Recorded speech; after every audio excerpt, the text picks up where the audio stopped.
Vai jūs savā iestādē esat saskārušies ar situāciju, kad steidzami vajadzīgi dati no citas iestādes, bet sistēma bremzē vai vispār nav pieejama?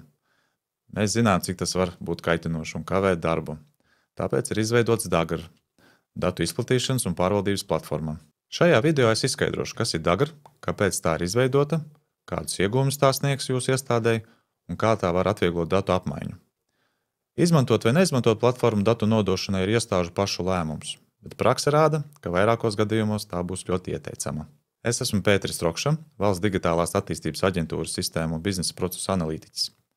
Mani darba pienākumi ir cieši saistīti ar Dagr, tāpēc varu jums sniegt precīzu informāciju par šo sistēmu. Tātad, kas īsti ir Dagr? Dagr ir datu izplatīšanas un pārvaldības platforma.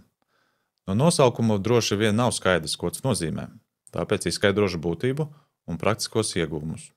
Lai saprastu, kāpēc Dagr ir svarīga, ķersimies pie piemēra. Pieņemsim, ka iestāde A glabā datus, teiksim, par valsts iedzīvotājiem. Daudzām citām iestādēm šie dati ikdienā ir nepieciešami, tādēļ tos pieprasa no iestādes A. Ja pieprasījumu ir daudz, iestādes A sistēma tiek pārslogota, un var gadīties, ka tā vairs netiek ar visu galā. Rezultātā var nākties palielināt sistēmas jaudas, kas ir dārgi, nērti un laikietilpīgi. Vēl sliktāk. Ja iestādes A sistēma uz laiku nedarbojas, tad tās iestādes, kurām šie dati ir vajadzīgi, paliek bez datiem. Tātad klienti paliek bez pakalpojuma vai vismaz dabūt to ilgi gaidīt. Kā Dagr šo situāciju atrisina? Dagr ir centrāla, ātrdarbīga sistēma, kur iestāde A augšupielādē savus datus, savukārt datu saņēmēja iestādes datus saņem tikai no Dagr, un iestādes A sistēmas vairs nenoslogo. Dagr sniedz 4 galvenos iegūmus. Pirmkārt, mazāka slodze datu devēju sistēmām.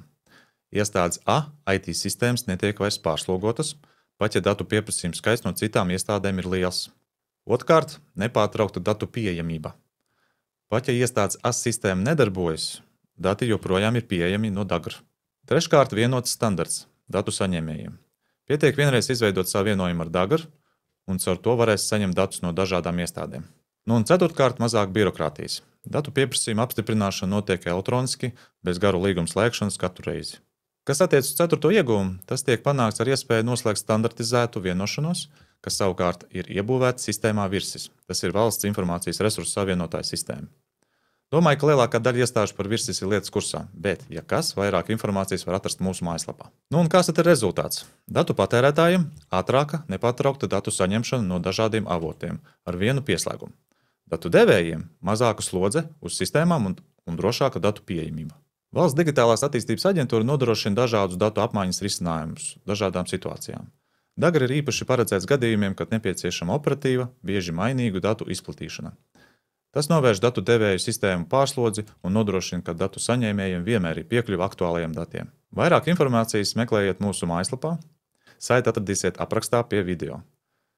Tur būs arī saite uz MK noteikumiem, kas regulē Dagr darbību. Ja jums rodas jautājumi, varat rakstīt tos uz e-pastu atbalsts@vda.gov.lv, tēmā rakstot jautājumus par Dagr. Visdrīzāk tieši es arī uz tiem atbildēšu. Ceru, ka šis video palīdzēja labāk saprast, kas ir Dagr. Paldies par uzmanību un uz saziņu!